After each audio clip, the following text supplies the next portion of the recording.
Familja e Eglit kundër deklaratave të Ledionit, ata e kanë dashur për interesat e veta, jas çfarë thonë. Ledioni në prajmin e fundit i është hakërryer Eglit, gjë që ka çuditur edhe publikun, teksa i ka thënë se ka qenë ajo i cila është lutur produksionet për të rihyrë dhe nuk mund ta fsheh këtë. Egli ka thënë se në asnjë moment nuk ka dashur që të hyjë vetëm për të sulmuar gjistin, por të vendosë dinjitetin e saj në vend.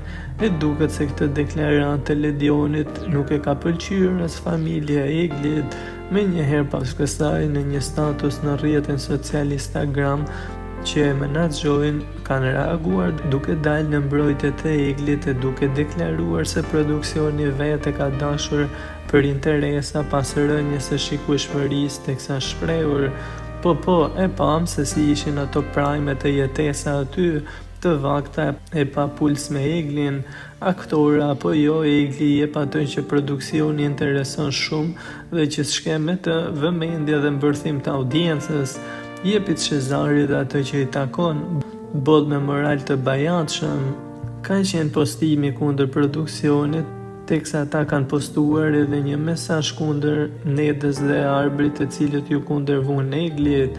Të thuash faleminderit për 100 mirësi që nga e vështirë, të akuzosh për pak gabime që nga shumë e thjesht. Forca Eglit tako, mirësi në gjente Zoti, se njeriu kur nuk do ta vlerësoj. Ishte ironia për dy nga opinionistat, teksa diçka që u vu në re në prajmin e fundit ishte edhe mospërmendja nga familja e gjistit për Eglin. Ata pasi takuan gjistin bën vetëm një përshëndetje të përgjithshme, teksa u shprehen përshëndesim të gjithë banorët e tjerë, por duke mos e veçuar Eglin. Duket se rikthimi i saj dhe përballja me gjistin nuk u ka pëlqyer as atyre.